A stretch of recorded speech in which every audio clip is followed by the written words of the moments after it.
Okay, now we continue from the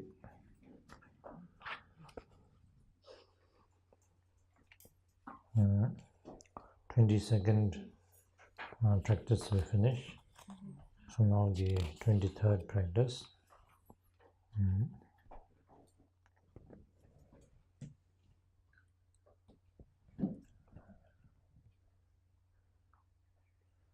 So from this ultimate Bodhichitta practice, then there is the practice, and then the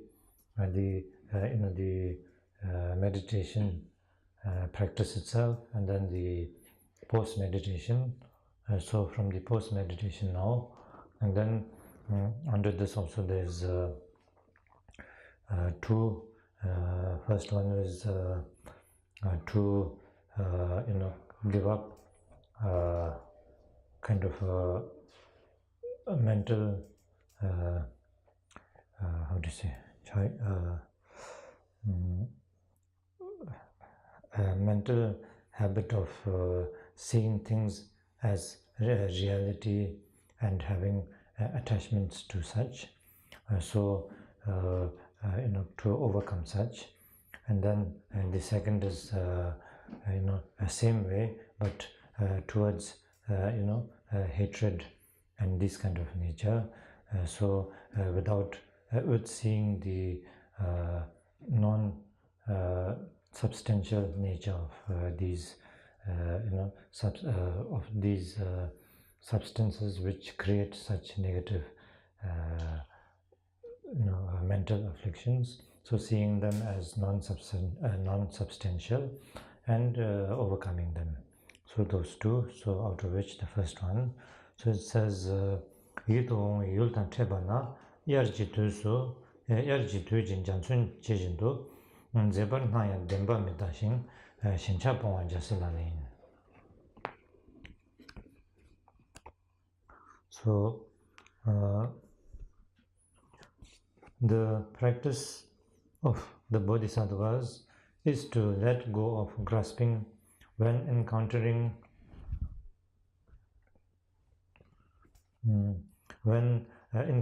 things one finds pleasant or attractive, considering them to be like rainbows in the summer skies, beautiful in appearance, yet in truth devoid of any substance. So that is how one gradually develops insight into the non-substantial of the worldly dharma and worldly attractions, and then gains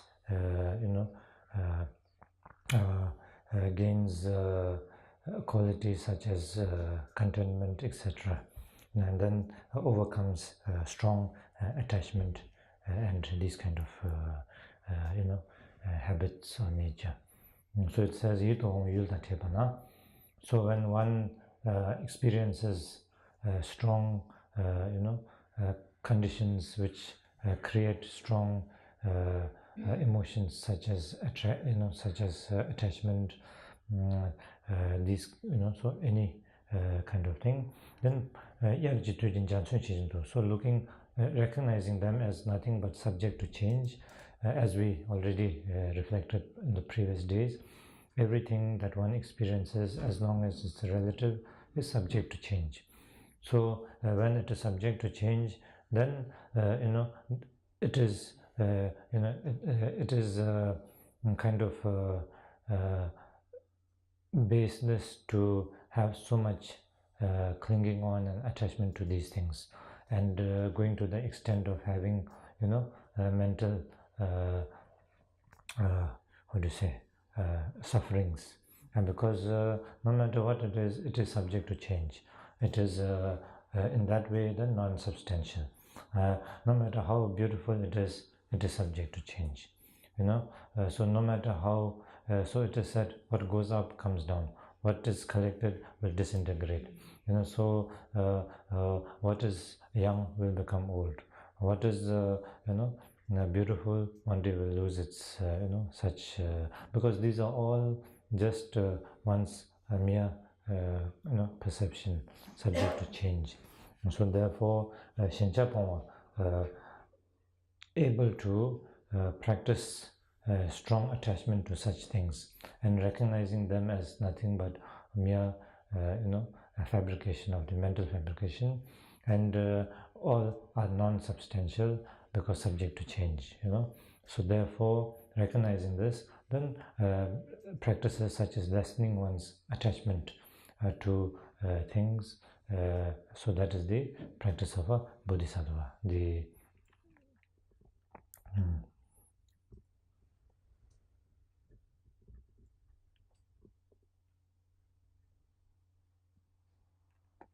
Now the next is 24th.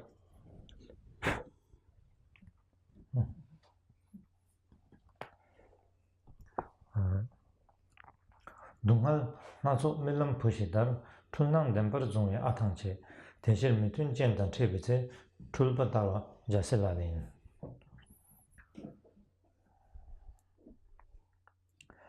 The practice of all the bodhisattvas is to recognize delusions, whenever one is confronted by adversity or misfortune. For these sufferings are just like the death of a child in a dream, and it's so exhausting to cling to delusory perceptions as real. And so as a practitioner, and then through our previous reflections and practices, then we recognize or we realize that everything is a mere mental fabrication, nothing more than that. Everything is just how one perceives. It is, there's no kind of reality in them, like a dream, as we saw, and earlier we went through. So everything is like a dream. It's a mere mental, perception. So in that case, then when one experiences a certain, unfavorable conditions, and then clinging onto it as reality and getting so disturbed by it is like a child, it's like a dream. In a dream, supposing a mother loses her only child, and then there's a great suffering. In the dream, when you lose your only child, of course there's lots of suffering and that. But then when you wake up from the dream with that kind of shock, when you wake up and see that it is a dream, and then still continuing to be upset with the dream, still continuing to be afraid of the dream, is it's baseness. It is just self-torture, self-tiring, to have such clinging to that. When one wakes up, sees that it is a dream, then let it be as a dream, mere experience, then let it be, then move on with it. So like that, so as a practitioner, then one must be able to recognize this. And in our this life also, it is said this life is a bigger dream. Our normal dream is a shorter dream, where when we go to bed in the night till we wake up, we dream. So that is one dream. But this life is a larger dream, where we are born till we die, that is one dream. So it is same as a dream, nothing more than that. Whatever we perceive, whatever we experience, it is a mere mental, fabrication, a mental experience of that. So therefore, holding so much, onto such things is, kind of like that, of a dream, holding on to this child which one loses, and then unable to let go. So that is as a practitioner of a bodhisattva's path, and as a practitioner, then one must be able to recognize them as nothing but a mere, kind of illusion, and then let go of it, and continue to practice, continue. So that is, as a practitioner, then one must be able to do that, it says. It is true, that in our day-to-day life we experience certain experiences. If it was reality, then some people, like to, how do you say? Yeah, for example, I like to fly, fly in the plane. So for me, that is the best place, and the longer the flight, the happier I am, because I have very good sleep in flight, so I enjoy that. But for some people it is a nightmare. The minute they're in a plane, they start to panic, and they start to kind of shake and sweat and all that. So the same thing experience, two person experiencing totally different. So that shows that it is a mere one's mental perception, nothing more than that. In my mind, flying is so beautiful. It is nice. I enjoy that. And when there is lots of turbulence, it is like free joyride. You pay so much to go to the Disney World, and then you do all that. But up there, of course, you pay for the ticket, but then that you pay to get to a place. But in between, you get some bonus. So I enjoy that. I don't mind. I enjoy it. So like that. It's how you look at it. And the same, some people start to imagine all kind of things. Nothing will happen. But they imagine the plane getting cracked, the wings getting torn away, they getting I don't know what, in the sky. I can't imagine what, so they start imagining all those, but that is mere imagination, it's just one's mental perception. So like that, so if we cling on to those mental perception as reality and hold on to that, and then then it is suffering. So therefore here it says, as a practitioner, and then one must view things as a mere mental fabrication or illusion, and then that way practicing in this terms, and then it is a practice of a bodhisattva. So that way one can overcome any situation. One can see everything as it is, without getting too emotional about things. When something good happens, one learns to appreciate. When something bad happens, one learns to accept that. So when one has good practice on these, then one would be able to do that. Otherwise, one will take good situations as too much reality and too much attachment to that, and then you get over attached, overjoyed with such things. Then the stronger that is, then when that is not there, then you have more suffering. Then some experiencing difficult times have great suffering. Too much attachment to that, too much reality clinging to that, then goes through so much suffering. So therefore, if one is able to do these practices, adapt to these practices, cultivate them in one's life, then one will be able to, even when one enjoys some situation, one will enjoy it, know that this is not something that is one. It will not kind of it will not get you over excited. Bad situations will not kind of get you completely how to say toppled. So that way one will be able to one will be able to manage all situation, and then see the reality of how to deal with things. So that way it is very beneficial for oneself and for others. So that is the 24th practice. Now the 25th is Changchub Debi Lu Chantangu na Chiro Nubo Namda Nuchigu Teshir Lenda Namin Mirewe Jimba Tonga Jasidalin.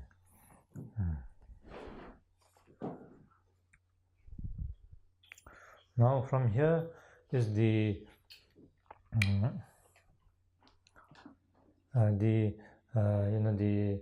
third part, which is the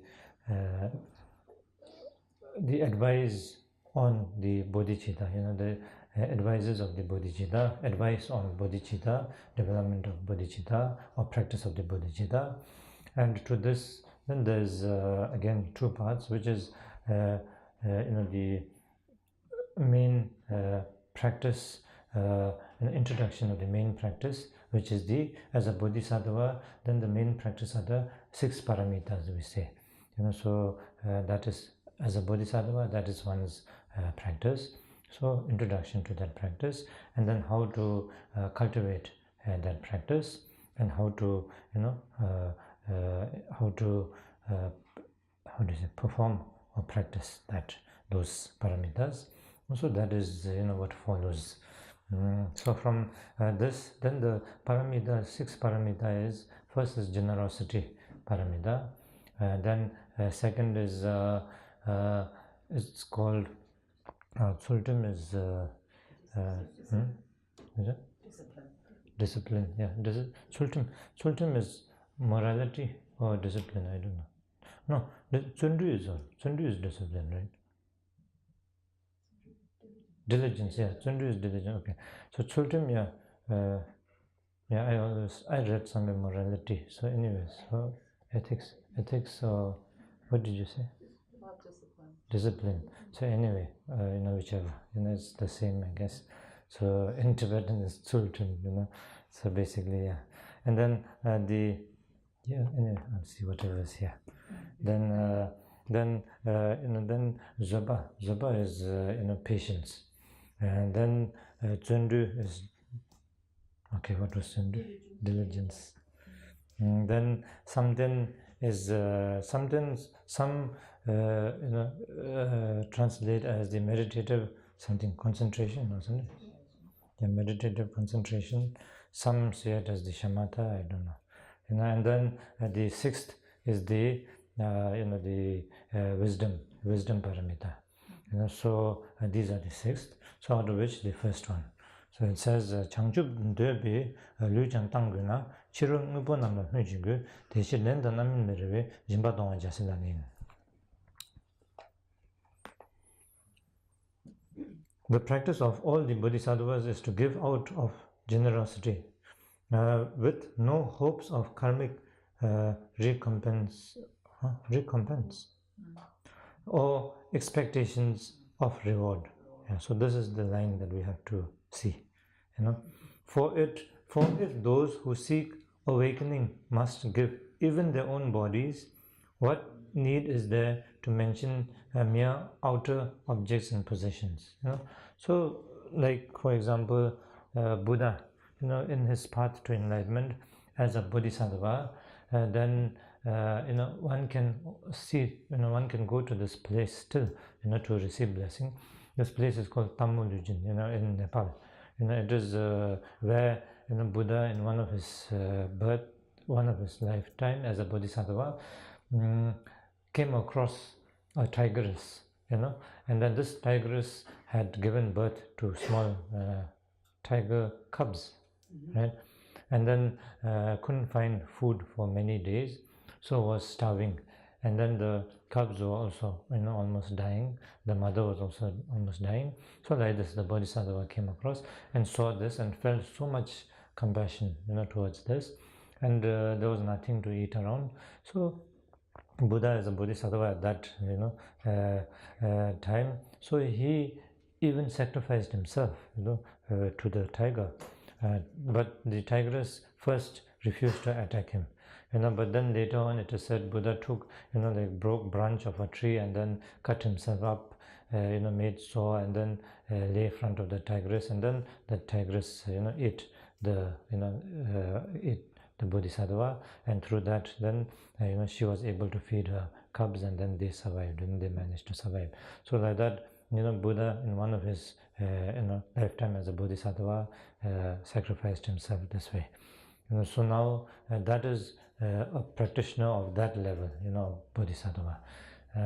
Bodhisattva have different levels, so we have to, again, as I said, adapt to our own level, as very clearly here says, if one has no kind of regret or any expectation or regret whatsoever, then one can do. If we lie in front of a tiger with some fear, and then think that it is my practice, I must do that, then there is regret, there is fear, there's all that. So we are not at that level yet. So one like Buddha, the bodhisattva there, had no fear, no regret, no nothing. He was 100% able to do that because he was in that level. And then his loving kindness, compassion, bodhicitta was so strong, so ripened at that moment, that such an action was an automatic action. So we have to recognize like this. So in our level, we should do what we can do. So little things that we can benefit beings. So we must do those things. For us, that is great. Because our level too, let's say for a person who loves good coffee, then if there is only a cup of good coffee, and some other people like the coffee, to offer your coffee to somebody else is a little difficult, but that is not going to kill you, or that is not going to make of much difference.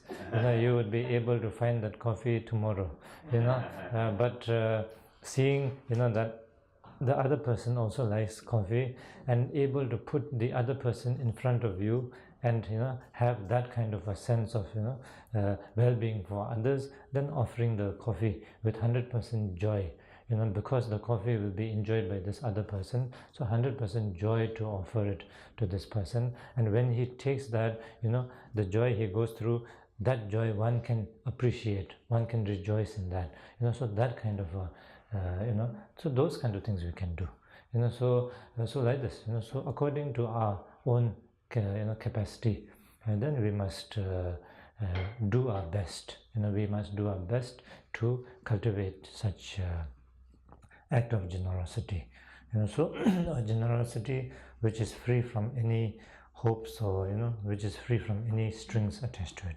So that is a genuine generosity. Otherwise it's not generosity. It is how to say, when you put money in the bank, you get some interest, right? So investment, then it becomes investment, so it is not generosity act. So generosity must be 100% generosity, so that way. Then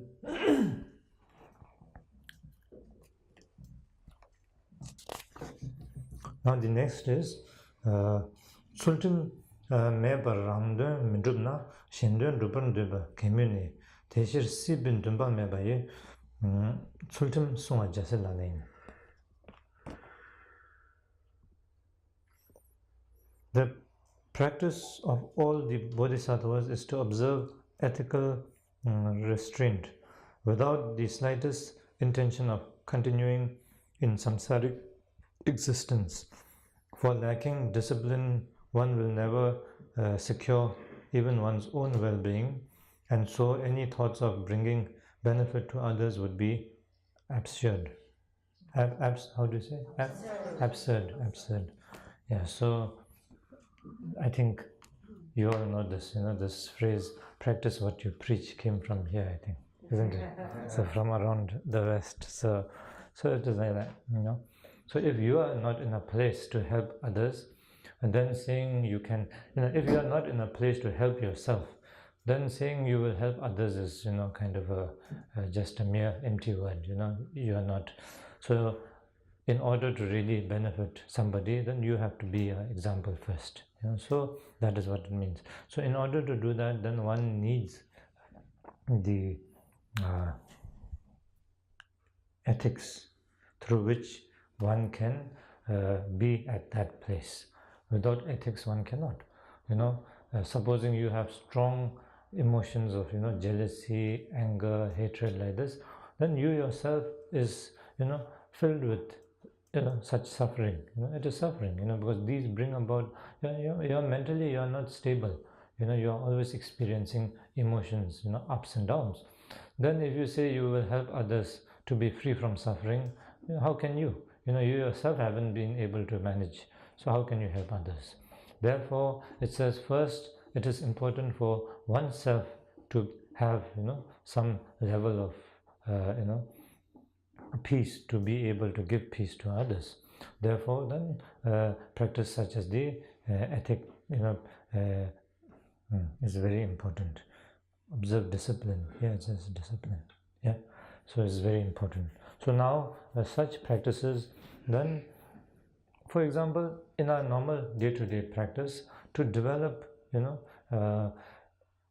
the growth in one's practice, and then such discipline is very important, discipline or ethics, without which one, no matter how much one tries to practice, is very difficult to develop, gain or advancement in one's practice. So that is why that is why as a when as a practitioner, as a monk, as a nun, we have so much of discipline. We have so many ethics, or we have so many vows to uphold. Not because Buddha wanted to punish punish us. It is actually because these vows actually bind us from how do you say, from creating actions which create more confusions. So that is Dhamma. We say Dhamma means to bind. Bind from one creating actions which would create suffering, which would create confusion. So those are ethics. Those are discipline. So therefore, these disciplines are not like a punishment discipline, but those kind of disciplines which bind you from mindless activities or from confusion. So the best here, such practice how one can do is shamatha practice. If one does shamatha practice, then through such a shamatha practice, then one disciplines one's mind. One is able to focus one's mind.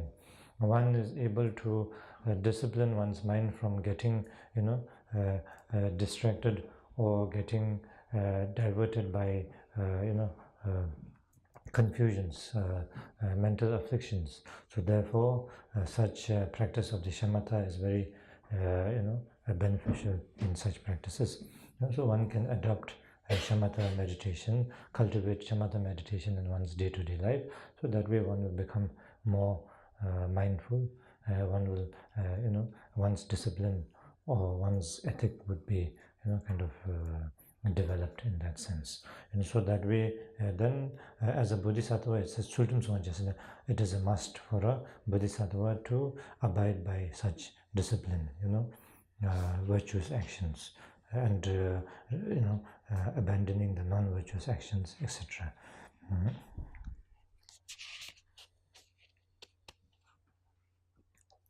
So it says to observe discipline with no longing for worldly existence.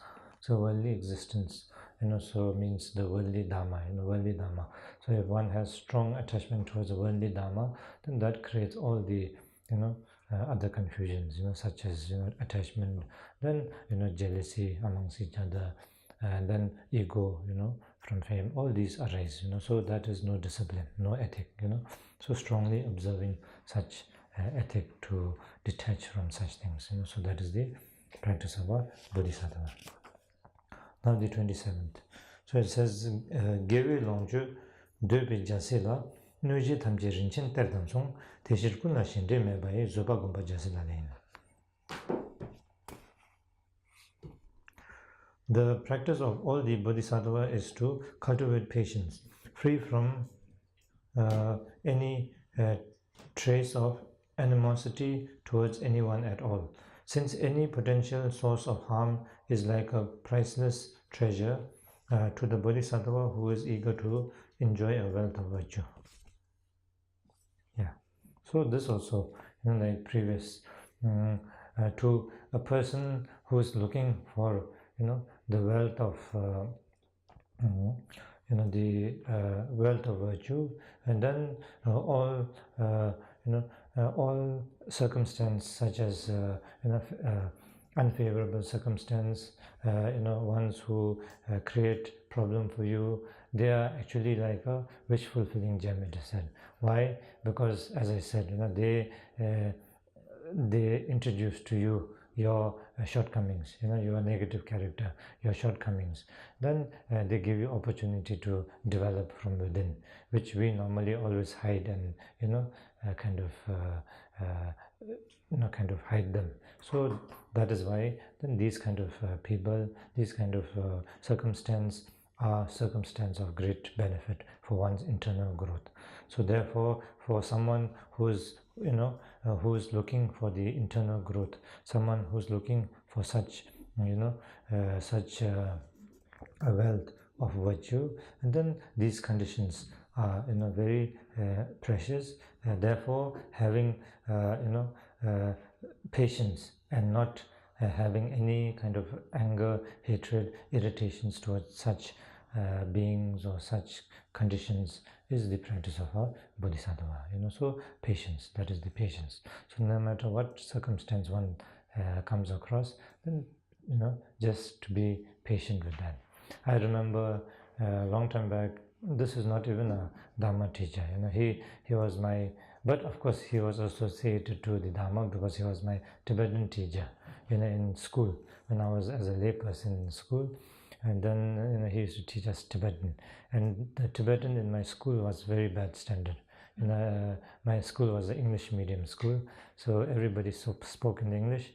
Tibetan was the second language, I think, and nobody really knew what they were studying or reading. So I was the best out of all because we were giving a 10th grade and they didn't know how to write also Tibetan well. So but the teacher, we had a good teacher in the 9th grade, I think, and he used to come and give us lots of talks, advice.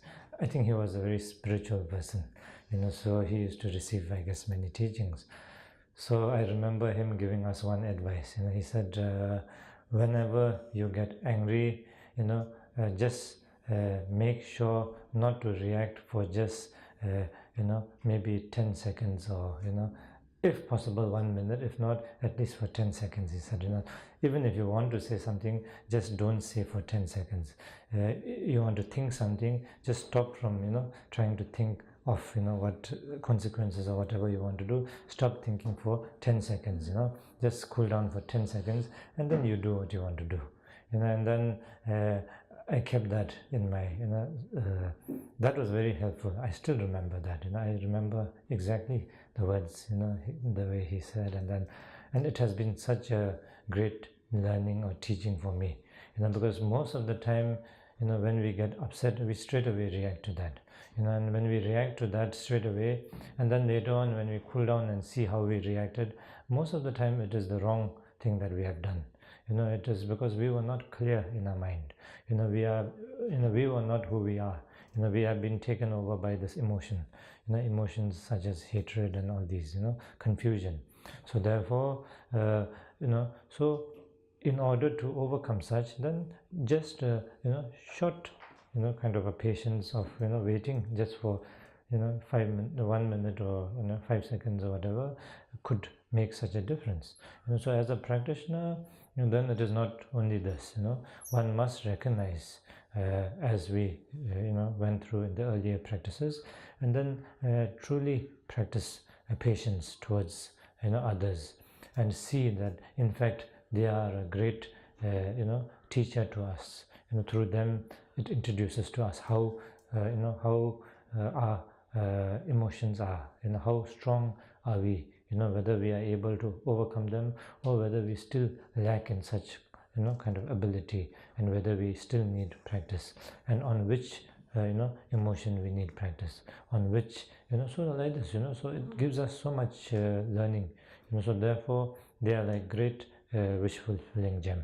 So therefore we must practice patience, and that way if one is able to practice patience, then many situations can become better, and not lead to, one can avoid also many difficult situations, so therefore practicing patience very important.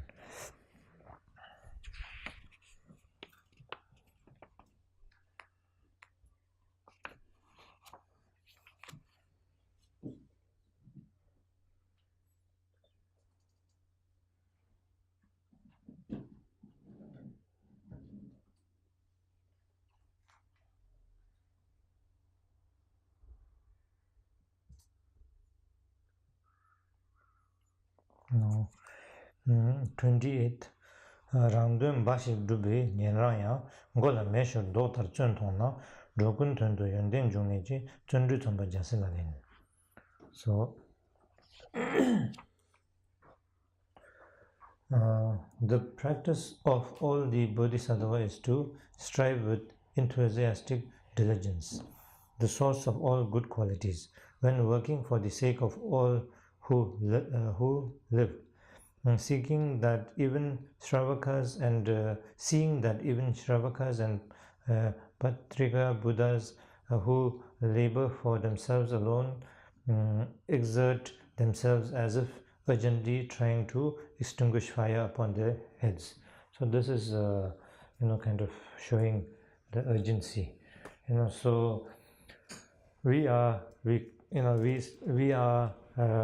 Bodhisattva, we so-called Bodhisattva practitioner. So Bodhisattva means the Vajrayana level, the Mahayana, the Vajrayana level. So here, even those who are in the the Theravada practitioners, they see the great suffering of the samsara, and they are so afraid of the sufferings of the samsara that they want to be free from this suffering, cycle of the suffering of samsara. So that is why they work towards being free from the suffering of samsara. For themselves, they are afraid of this great suffering themselves, so they want to be free from the suffering themselves. So that is their main intention, that is their goal, just to be free from samsara. So therefore, with that kind of a motivation, which is only self-driven, and that kind of a goal which is just free from the samsaric suffering, then they achieve a goal which is nirvana. We say nirvana. So nirvana is kind of overcoming the karmic cyclic the karma cause and condition, and attaining peace. But this is not complete enlightenment, because as I said in the beginning, if you have a limited amount of energy, then you cannot travel a limitless distance. So their limited energy, which is self, just to free oneself from the fear of suffering, then with that, when they work, then with that kind of a motivation, then they can attain certain level of realization, which is nirvana. So which is free from suffering, which is free from the karmic cycle, free from suffering, but they are not completely enlightened. They haven't transcended the state of complete realization. So and therefore it says, but those kind of beings who practice with such intention or motivation, and who lack in such great motivation, and who also lack in the goal of attaining complete enlightenment, they work very hard. They have great disciplines. They have so many disciplines to observe, and then they work very hard. So like it says, so it's given an example, so urgency with which one kind of puts off a fire when the head is on fire. So we don't when that happens, we don't think twice about whether we will burn our fingers or not, right? It will automatic reflex that we will try to put it off, and that also with great urgency we will do that. So like that, so when they practice with great urgency, with so much fear of the samsara. They just practice no matter what the condition, difficult situation they face. They practice with great urgency.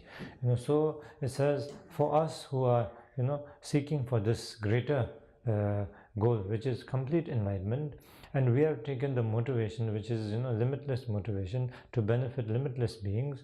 So then if they work so hard, then for us, what is the need to say that we should not waste time, and we should make the best out of what we have. So as a so here it says chöndu, the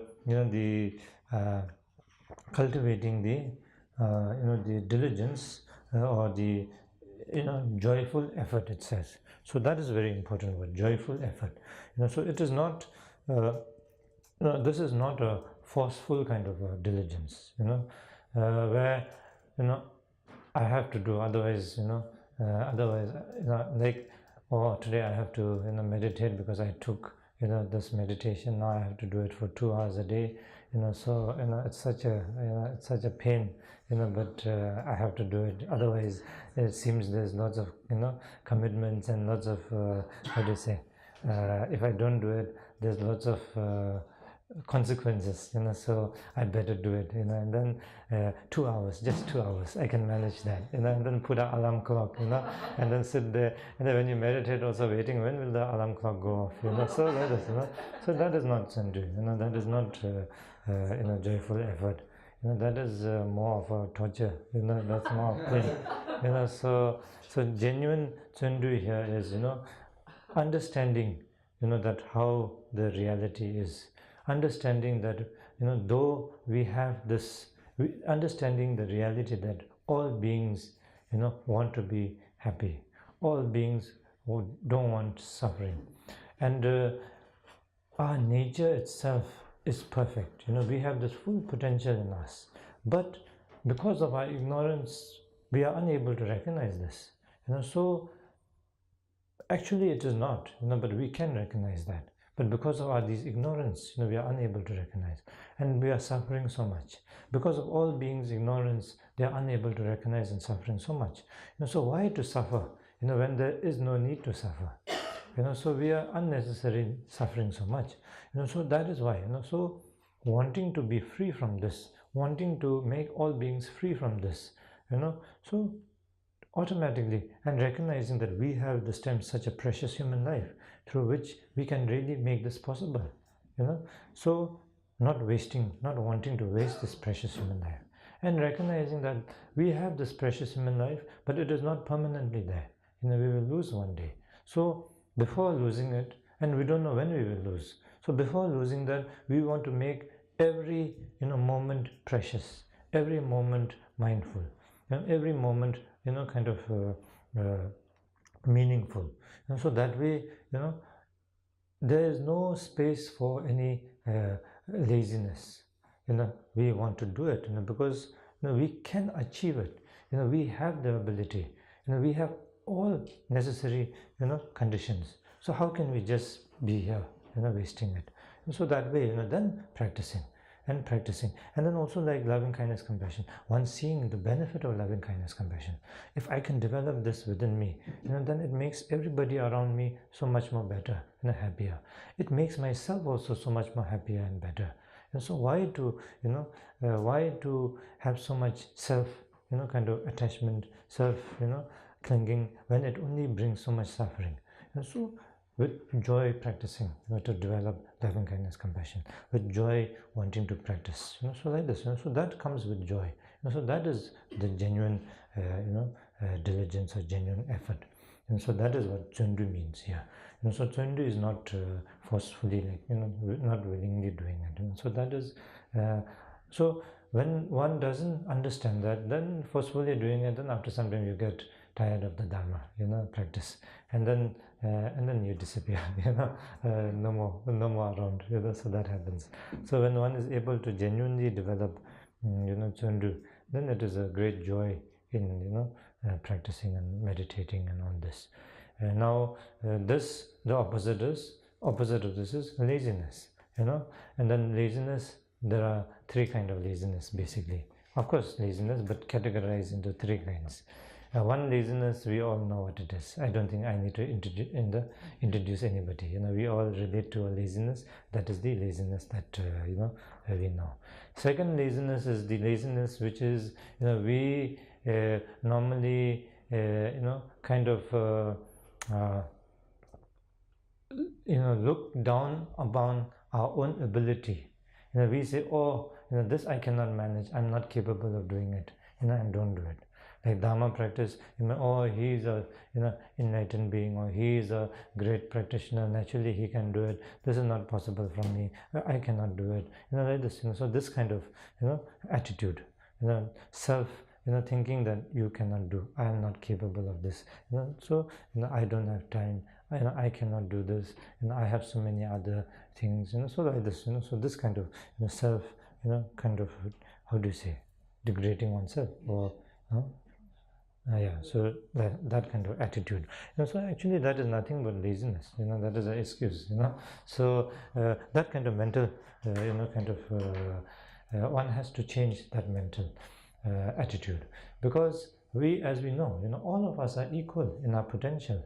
No matter who we are, whether you are, an ordinary person, whether you are, someone with a title, whether you are, poor, whether you are rich, whether you are, whoever you are, we all have the same, ability. We all have the same potential.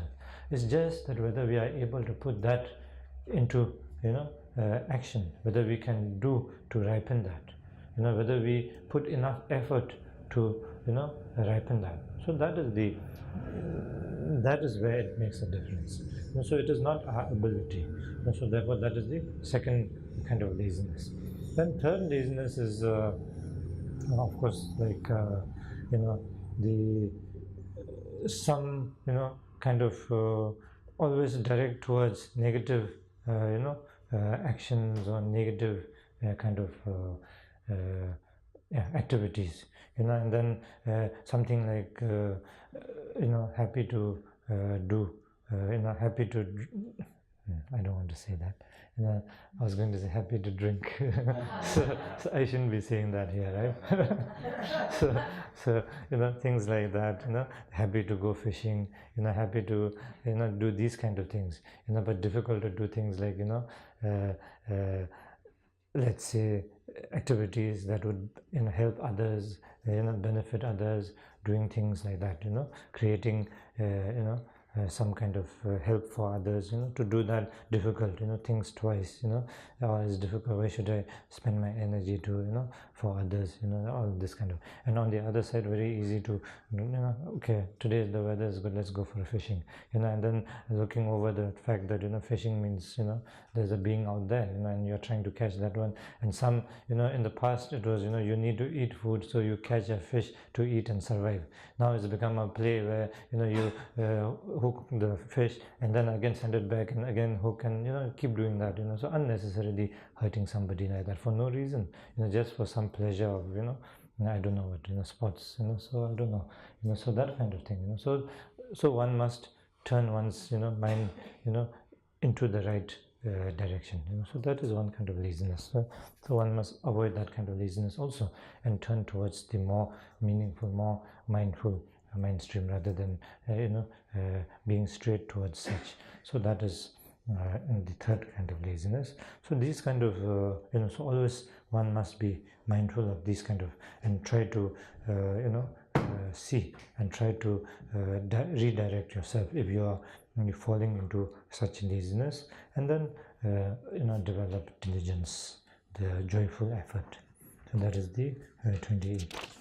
Now the 29th is the Shine Rabdu Dembe Hatongi Memo number Jumper Shejine Zume Jile Yanda Debai something Gomba Jasidani. So the practice of all the Bodhisattva is to cultivate concentration, which utterly transcends the four formless absorptions, in the knowledge that mental afflictions are overcome entirely through penetrating inside, suffused with stable calm. So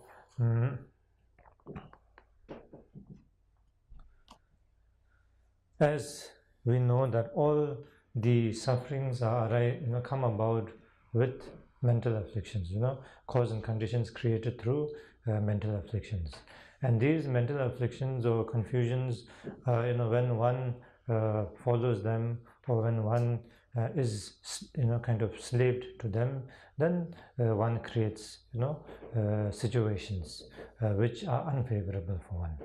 One is unable to create situations which are favorable for one, because of these confusions or mental afflictions. One create that, so without any kind of without any control over them. So now in order to create favorable situation, then we need to be able to direct our mind towards what we should be doing, what we should not be doing, so we should be able to direct that way. So for that, then in a practice like the Shine or the Schemata meditation is very important. So shamatha meditation here, Sheen, she means to kind of pacify, and ne means to remain. So pacify from such such confusion, such mental afflictions, such disturbances. So pacifying from that, and then maintaining in that calm, stable mind, which is free from such disturbances of the confusions. So that is Shine, that is shamatha meditation. And so there are many methods of shamatha meditation, such as one focusing on the breath, then focusing on some external objects, then focusing on some sound, focusing on the feeling, touch. There's so many. So for example, breath, one can focus on the breath. Then feeling, one can just kind of focus awareness on one's feeling, right from the crown down to your toes. One by one can feel every muscle, every strain, every so that way gradually scanning yourself, we kind of feel each and every feeling that way, again from down up. So very mindfully doing that. So if one does that, one will be able to even automatically be able to achieve a calm, stable mind in that, when one is able to do that. So so these are various techniques or various methods through which one can direct one's mind from being carried away with confusion to focusing on something. So that way, and then we do Shine. So that is the first part of meditation. So as we develop this stable mind, which we can direct towards what is right, what is wrong, what to do, what not to do, then gradually through that kind of reliability or stability, then we gradually start to gain insight into the reality of things as it is. So that is called vipassana or Thakthong. Thakthong means Thagritongwa, to see beyond. So to see beyond means to see the reality of things as it is. So gradually through that, then the final level of that is enlightenment. So that way, so through these two methods. So very important. Like for example, the camera out there. The camera needs to take a picture which is perfect, which is clear, which is focused.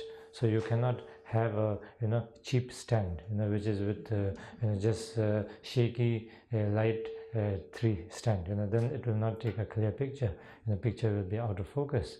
But in order to have a good picture, you need a strong, stable stand.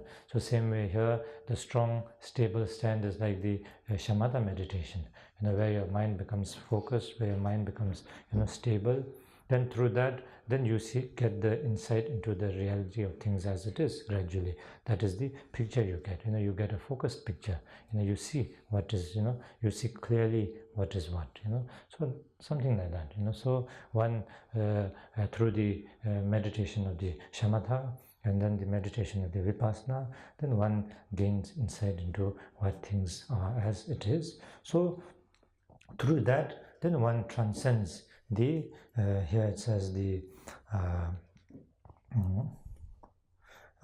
the 4 formless states, in general. Then one transcends the samsara, one transcends the sufferings, and then attains the enlightenment. So through that, therefore then cultivating such a practice of the shamatha meditation and vipassana meditation is a must for a bodhisattva, and for those who wish to attain enlightenment, who wish to realize the complete or the full potential of oneself. And then these meditation is a must. So Buddha's teachings all put together is is put into these two, shamatha and vipassana. So nothing more than that. All teachings are put into these two. So practice put. So of course teachings many, but all that teaching is why, so that we can practice. So practice put together is these two, shamatha and vipassana. So these two practices. So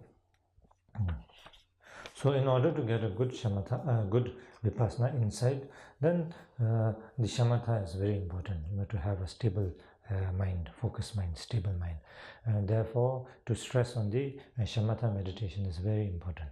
So if one can cultivate shamatha meditation in one's day-to-day life, not necessary you have to do for 2 hours, and just 21 breathing cycle will take how much? 2 minutes, 3 minutes at the most, 5 minutes, so it takes only that much. So if you can do that, whenever you are free in a day, if one can cultivate that from time to time, then in a day you can do few times. As soon as you wake up you can do, then before your breakfast you can do, then while driving to your work you can do, then before your work you can do, and then after your work, between when you're taking a rest you can do, then evening after you come back home you can do, then after before sleeping you can do. So anyway, you can do anywhere, so not necessary you have to sit in one place for a long period of time, and then you don't have to be, you don't need any special kind of things to do these, like focusing on one's breath. The breath is always with you, wherever you go it will follow you, so there's no way to separate from your breath, till the last, so that way one can do anytime, the breath. And then also say, as I said, the focusing on the the senses, then one can do anywhere, it's always with you, so these kind of meditations you can do everywhere, anywhere, everywhere, so one must cultivating is important in you, so these meditations. Then now the 31st or the 31, so it is rangi tulpa rangi madana chubi zuji chumin shezebe tejir jundu rangi tulpa la tani bong, oh no, sorry, tani bong, the 30th, right? Yeah. Sherab mena paro shingai zobi changju tobar minebe tabdan denshin korsumi tobi sherab gomba jasedanin. So now the 6th paramita, which is the wisdom paramita. So here it says, the practice of all the bodhisattvas is to cultivate wisdom beyond the 3 conceptual spheres alongside skillful means. Since it is not possible to attain the perfect level of awakening through the other 5 paramitas alone, in wisdom's absence. So here paramita actually is the with the wisdom, wisdom of emptiness and the method of loving kindness, compassion. So inseparable of these 2, then it becomes paramita. So here one calls the previous ones paramita because name given with the result, the result name added up there. Otherwise it just becomes ordinary generosity act, doesn't become a generosity paramita. So what here is saying is, without the the understanding of the emptiness, the emptiness, and then so as I said, then doesn't become limitless. Emptiness, as I said, is everything, limitless potential, limitless nature of everything. That is emptiness. It is empty of limitations of this or that. So whatever we do, such as act of generosity, when we give something, and then if we just give, with a strong kind of understanding of me, the giver is here, for as a reality, then you, the receiver, is there as a reality, and the object being given is a real, it's a reality, substantial, real thing. And then that is kind of a, it is not with the wisdom of emptiness. It is a kind of dualistic kind of a understanding. So that way, then it just becomes a generosity act.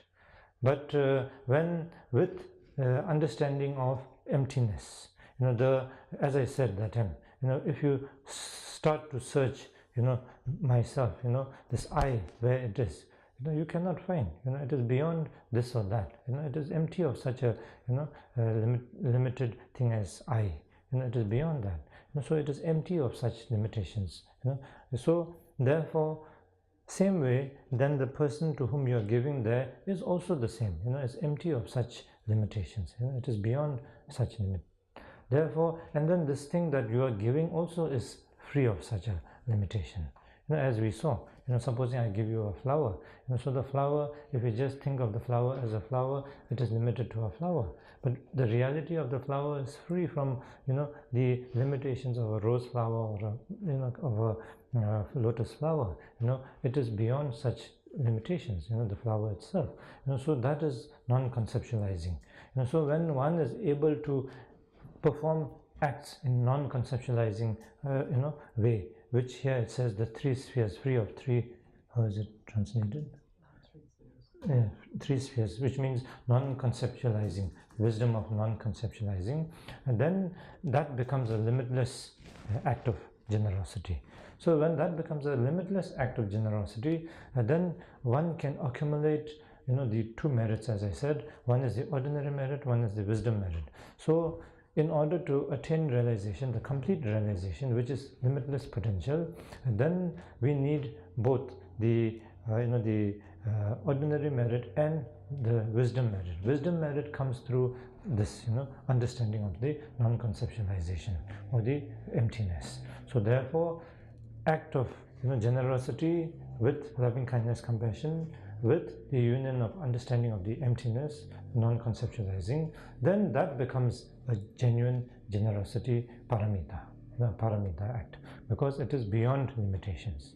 So therefore here it says, so the sixth is that, the sixth, the wisdom is wisdom of the non-conceptualization, the wisdom of emptiness, and the method of the method of loving kindness, compassion, the union of that. So without this, it says all the previous actions are just limited action of generosity or limited action of patience, etc. But if one performs those with the understanding of the wisdom of emptiness, then it becomes limitless. It becomes wisdom. It becomes generosity paramita.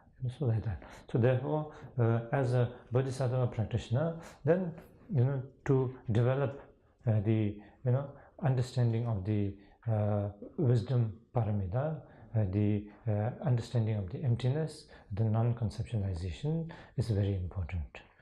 So therefore, as I said, how to do that? Practices such as meditation. So one does that through meditation.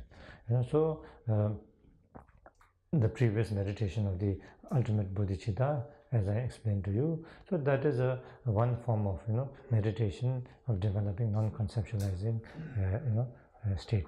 So in the same way, so that way gradually. So when now when we give something, also if we give something totally detached from expectation, detached from giving something to someone for this reason, for that reason, then just giving for with the joy of giving, that's it.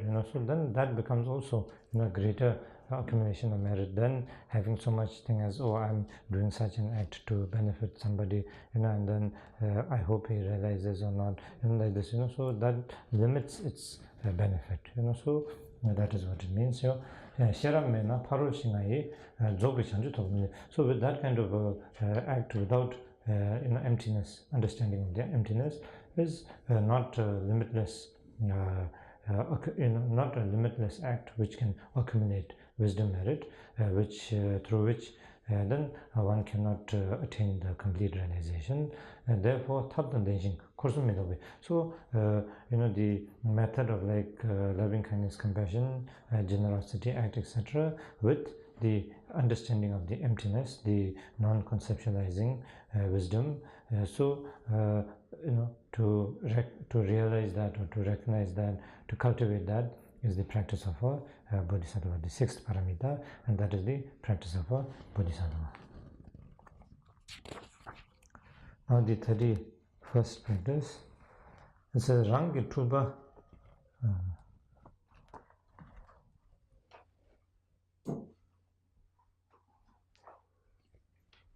Okay, so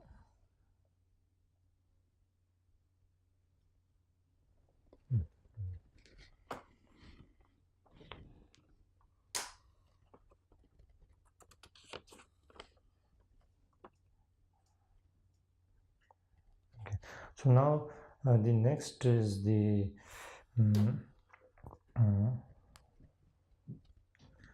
advices on the the Bodhisattva's practice of the Bodhichitta.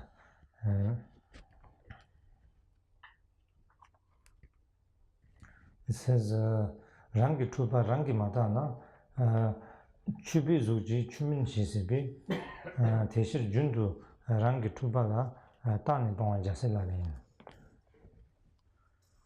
So the practice of all the Bodhisattva is to scrutinize oneself continually and to rid oneself of faults whenever they appear. For unless one checks carefully to find one's own confusion, one might appear to be practicing Dharma but act against it. So that is quite simple again. And so we know ourselves the best. People will never be able to really know who we are. Because we are very good at two-face, so we might seem the best person, but really it's difficult for people to really know why you are the best person, whether you are genuinely the best person or whether there are some intentions behind the best person, but you yourself know who you are. You cannot fool yourself, so you know exactly how you are. So therefore it says one is the best, how do you say, best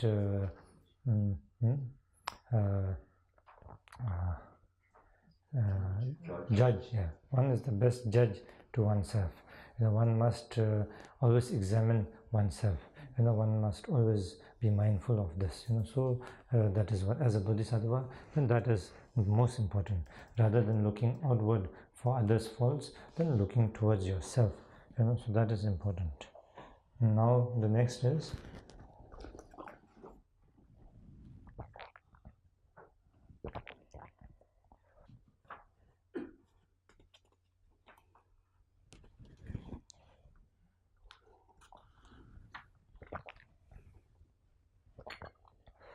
nyamwangi jase jinda ki nyeba lena dani nyamjuwe theba chela shubi khanza ki nyeba mema jase lalena. So the practice of all the Bodhisattvas is never to speak ill of others who have embarked upon the greater wheel. For if under the influence of destructive emotions I speak of other Bodhisattvas' failings, it is I who am at fault.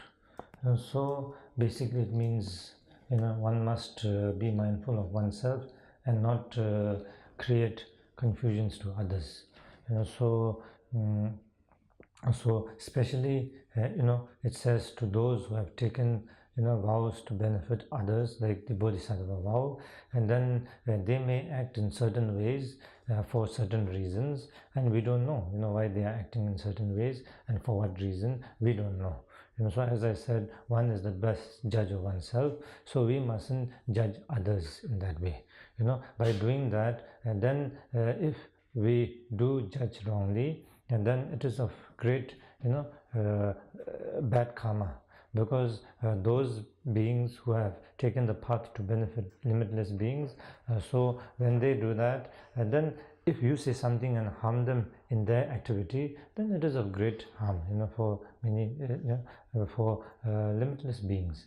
Therefore it says never to speak ill of those who have taken the path of the Bodhisattva's path. And so of course beings of such who have taken the vow to be a Bodhisattva, of course we mustn't judge them and criticize them and all that, but even ordinary people we mustn't, like in the previous chapters we saw, even ordinary people, one mustn't judge them, one mustn't look outward and judge them, rather look inward and judge yourself. So therefore it says here, as a Bodhisattva, then speaking ill of others who have taken the path of Bodhisattva is, one must avoid that. Now the 33rd. Nigurwangi pension sujurshing tusam gombe chawa nyamjurwe zashi chindanshinda chinnamla chaba bawan jasilane. The practice of all the Bodhisattva is to let go of attachment to the household of benefactors and of family and friends, since one's study, reflection and meditation will all diminish when one quarrels and competes for honor and rewards. That is also easy, and that is easy to understand. Yeah. So it is true, it is indeed. This is happening with even in the, the spiritual path also. Spiritual teachers like myself who are, not careful, then there is things happening nowadays. With material, wish to gain material wealth, material fame, then you adapt your teaching to how people would like to listen, and then change your teaching, make it interesting for people, and then of course you have to make it interesting for people. After you have to make it something that people can understand and all that, but not to the extent that you change the content of the Dharma itself, because as I said, this Dharma is the Dhamma is manifested by Buddha, who attained enlightenment. So that if I keep that pure, then you, by following that, can attain enlightenment. I haven't attained enlightenment, so if I change this Dhamma, how can you attain enlightenment? Because I haven't attained enlightenment. So that is why it is important for me to keep the Dhamma as pure as possible.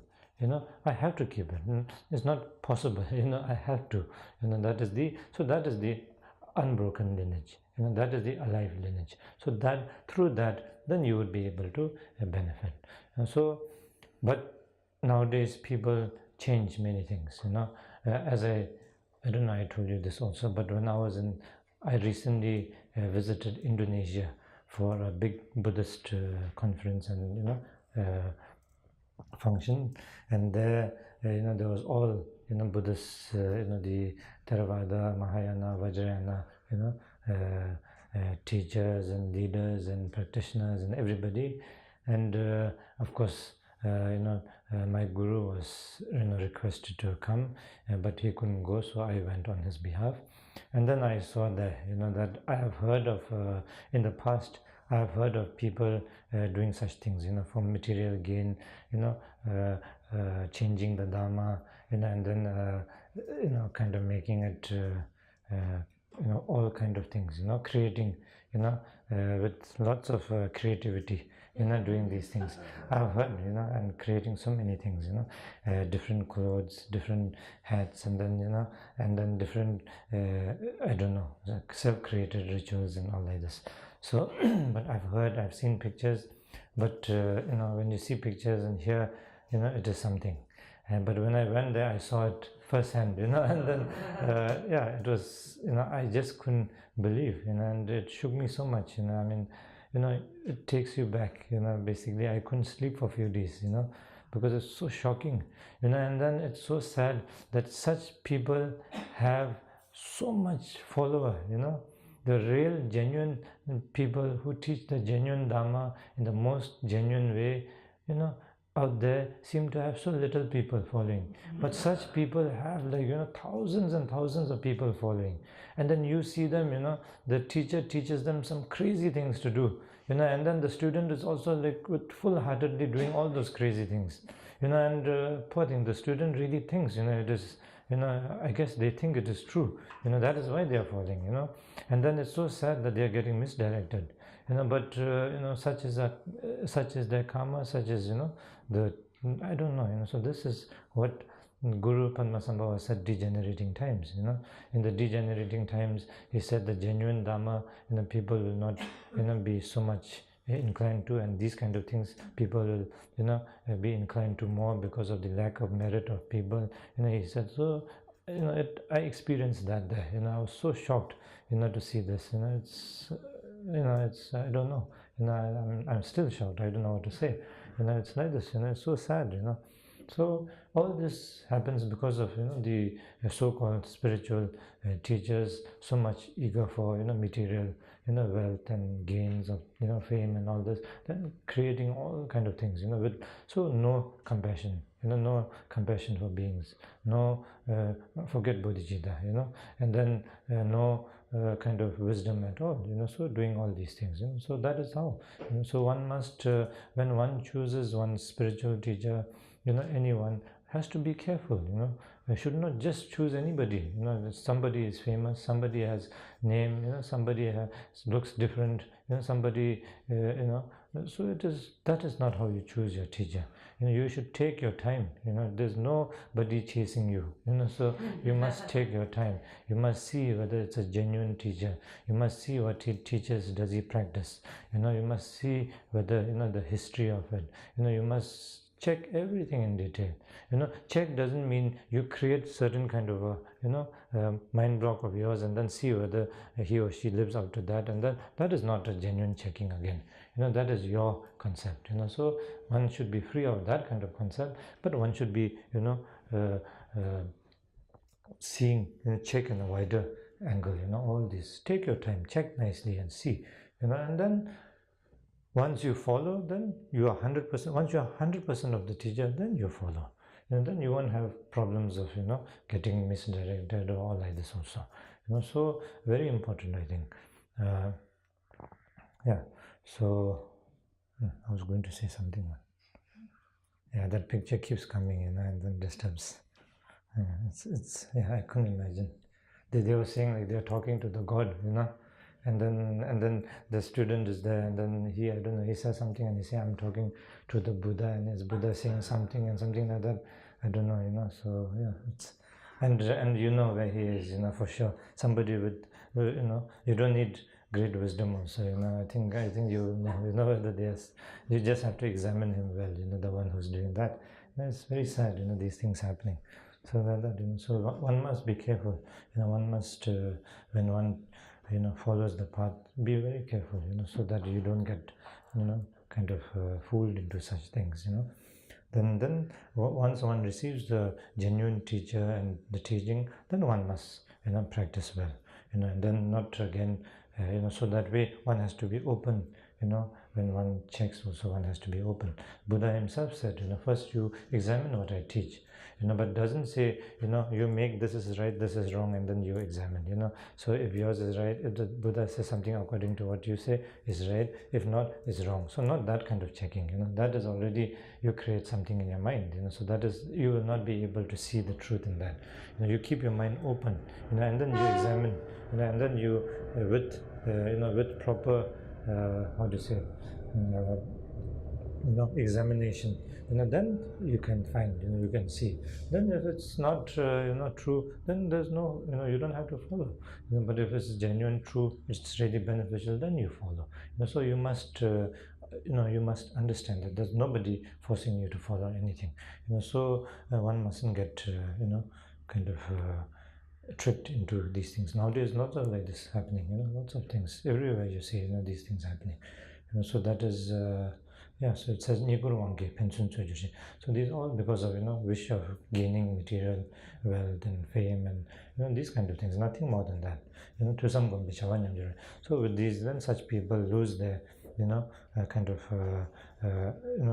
lose their mindfulness of listening, reflecting, meditating, so these kind of qualities, and then through that, then all confusions and all suffering. So therefore, as a Bodhisattva, then one must practice chakpa pawang jasadane. So one must practice to abandon any kind of attachments and this kind of to worldly belongings or worldly gains, and then practice with genuine loving kindness compassion, developing genuine loving kindness compassion. So when so your teacher, most important, must have loving kindness compassion, quality of loving kindness compassion, and must have the genuine teaching, genuine lineage, genuine of the supposing a Vajrayana teacher must have the genuine Vajrayana lineage, and genuine teaching, have the skills of teaching the Vajrayana. So that is important. And then loving kindness compassion is a must, so the teacher must have these qualities. So that's very important. So that is the 33rd. Now the 34th.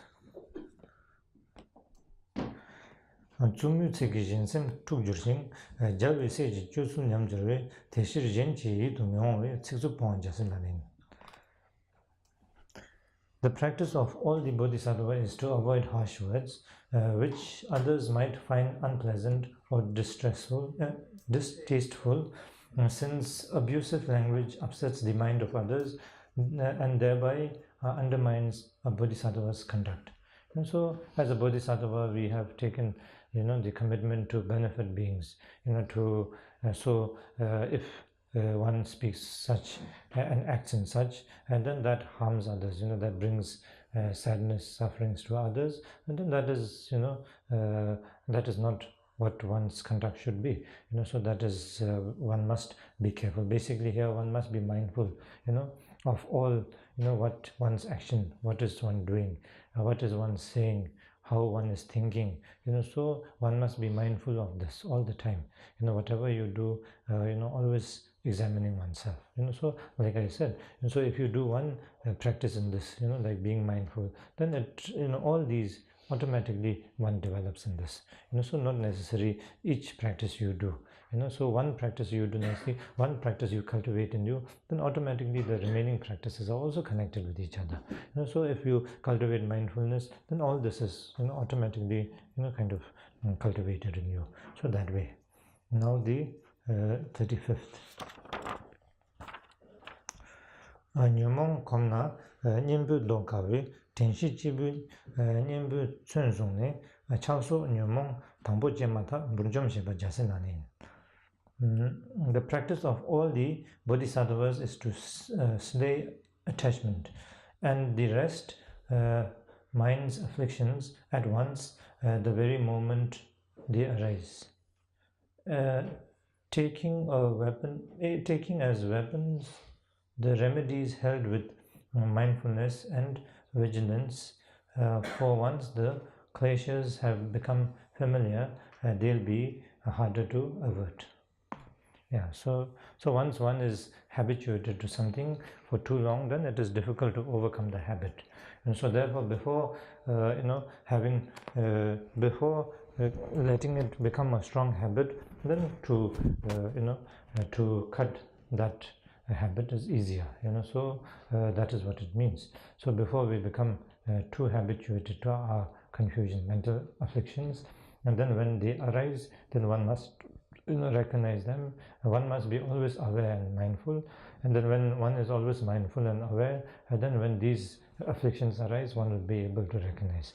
When you recognize them, then straight away tackle them, straight away lessen them, straight away cut them, so that one doesn't form habit to such things. So that is a practice of a Bodhisattva, it says.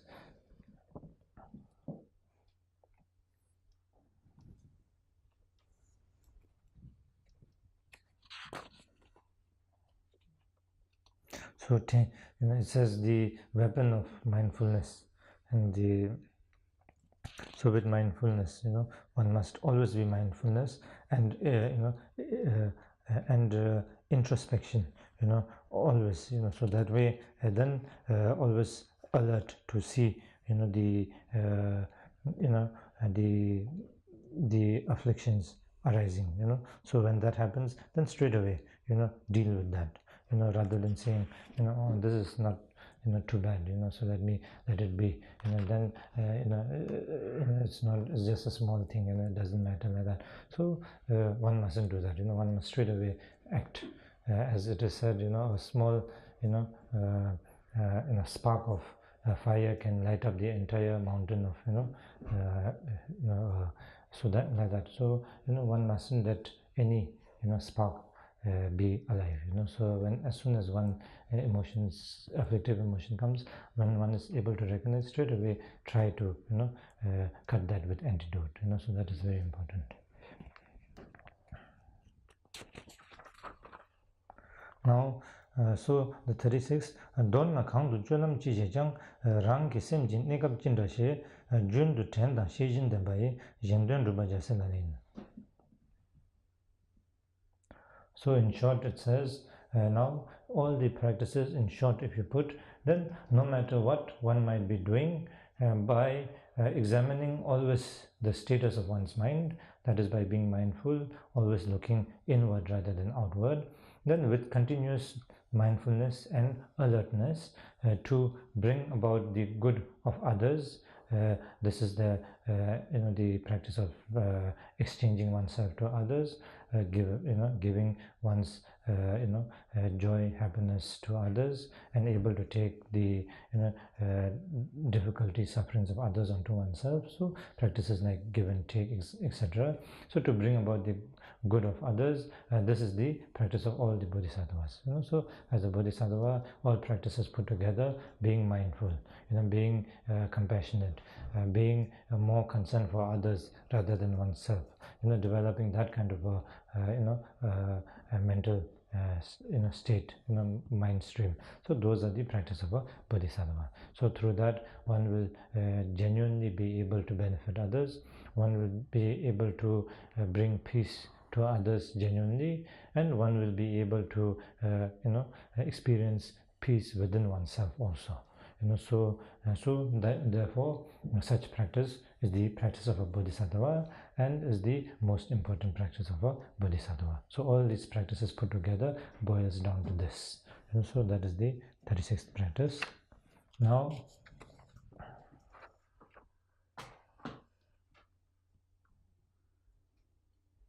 so like cultivating continuously to benefit others. So that is very important. Then now 37. Theater Jumbi and Dubi Givanam, Thayin Dubi Dunghal, Sajishir, Kursum number Tabishirabji, Chanjung Hong Jasilane. So that is the dedication. As I said, the practice, as a bodhisattva, then one must dedicate one's every practice for the benefit of all beings. So that is the 37th practice. So it says the practice of the bodhisattva is to dedicate towards enlightenment. So not just dedicating for beings to be, temporarily happy, to have a good life, or to have a lot of money, to have a good family. So of course that is one dedicates for that, but not only that. One's dedication should be greater than that. So one should transcend all suffering, a level of suffering. So as I said, those kind of material well-being is temporary, subject to change. So they are just temporary happiness. It changes to suffering. So therefore it is not real benefit. So as a bodhisattva, one dedicates for the real benefit, that is complete realization. So enlightenment, for beings to attain the complete realization. So therefore towards enlightenment. So the practice of all the bodhisattva is to dedicate towards enlightenment, and all the virtues to be gained through making effort in these ways. So all the virtues to be gained in this way, with wisdom that is purified entirely of the three conceptual sphere. So as I said that when one dedicates through the non-conceptual aspect of sphere, then one is able to dedicate the merit of the two, wisdom merit and the ordinary merit and wisdom merit. So through that, then beings can benefit the limitless benefit. Therefore dedicating in that kind of a non-conceptual dedication then makes that limitless dedication, limitless power. So therefore with that kind of with wisdom that is purified entirely of the three conceptual spheres, so as to dispel the sufferings of the infinite or infinity of beings. And so infinity of beings has to be non-conceptual. It cannot be conceptual method to overcome infinite of beings, so to overcome sufferings of infinite beings. Therefore then that is possible only through non-conceptualization. So therefore here 37 is the dedicating not only through just this just relative dedication, but ultimate non-conceptual, and with the idea of the three free from the three conceptual spheres. Now Now that is the practice of a bodhisattva, 37 practice of a bodhisattva. And now the next is the author, the author himself. So his now his work, this the practice 37 is over. So with that, and then now the conclusion part of his, as I said, it forms a how do you say framework. There's a framework of great work. So according to that framework, now is the conclusion part. So here in the conclusion part,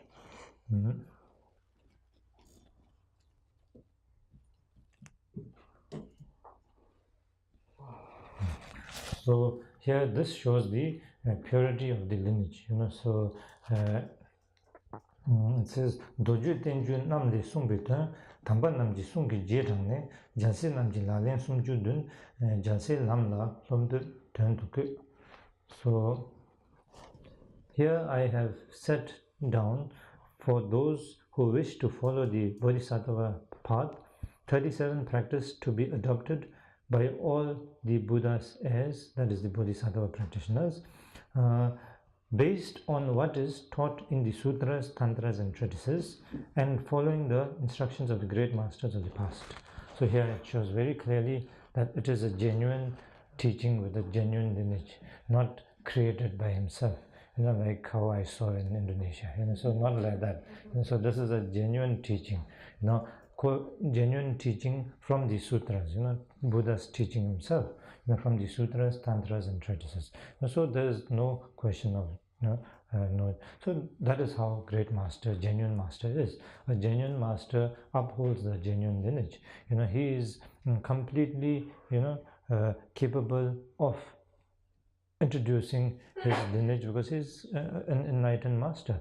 Yet he is so humble to say this, and put forth these things. So this shows the quality of the master. He doesn't say, that, he's, forget it now. So one can imagine nowadays what is going on. So nowadays people lack this. Great beings like these. I mean, not great beings. So such people like this. So these kind of things, one can see, whether they are a genuine teacher or not, through these kind of qualities in them. So such, if they are, there are some who get, little things you say to them, they so-called spiritual teachers, and then, but if you say little thing to them, straight away they get, shaken up, upset, angry, so they themselves haven't overcome their own, conflictive emotions. How are they going to lead people to overcome that? So it's, so one must examine. Then now the next is,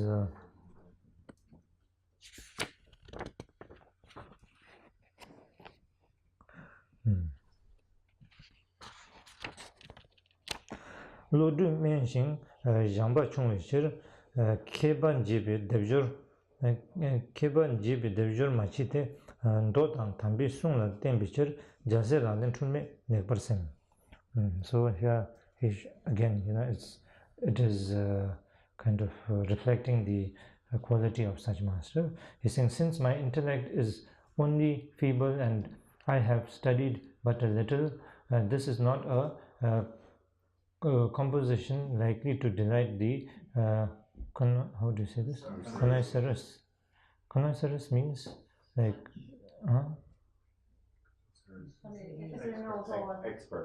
experts. Yet since I have relied upon the sutras and what the saints have taught, I feel these are indeed the genuine teachings or trainings of the Buddha's heirs. So, of course, he is capable, totally capable of putting down teachings, because he himself is a realized being. But this is how a realized being is. Always humble, always kind of like this. So here it says, since my intellect is only feeble, so and I have studied but little, but we know his name itself, Togme, he was given the name Togme because of his high realization. His own teacher gave him the name Togme, who was the, he called him the second Togme, the one who is so, so that is how they are. And so now the next is Hanjang Jase Choba Lakchen Nam Lomen Dandi Tingba Kavishir Galta Mandel Lasso Nibito Tambananji Zubar Zetso. So as I said, after that then great masters used to have confession at the end, for all their practices, for all the work. Then if there's any shortcomings or any kind of mistakes, then they make confession to the three jewels, to the the deities, like this. So like when we do practice, when we do meditation, at the end we say Vajrasattva mantra. Why? Because before ending a session we always say a Vajrasattva mantra, because Vajrasattva is the deity for purification. So we are making confession and purification during our practice, during the teachings. One's mind may be wandering around, one might lose concentration. Then teacher also giving teaching sometimes make mistakes, sometimes talk too much, sometimes talk too little, sometimes like this, and then even the students listening also, sometimes all kind of thoughts appearing in their mind, so like this, so always not able to kind of be 100% pure. So in order to overcome such negative karma, or of such, then we do purification, confession, like this, of the Vajrasattva mantra. So here so we do like this also, so here now that is what the confession. So it says Venchen Jasi Choba Lapchinam Lomen Dandi Tingba Gavishir Galta Mandela Sunyevitso Tambananji Zubar Zetuson. So through whatever merit has still the tremendous waves of activity of the Bodhisattvas are difficult for simple-minded folk like me to comprehend, and I must therefore beg the indulgence of all the perfect saints, and any contradictions, irrelevance, or other flaws this may contain. So that is confession. And so the author making confession. And then now the next is Tele Jung given Roagun Tandam Kunzop Changjub Samchoke Sidan Shivi Taleminibi Generation Content Sumbursho. So final, as I said, is the dedication. So the author dedicates his work for the merit accumulated by composing such practices of Bodhisattva for the benefit of all sentient beings. So that is what the next is, the merit. So it says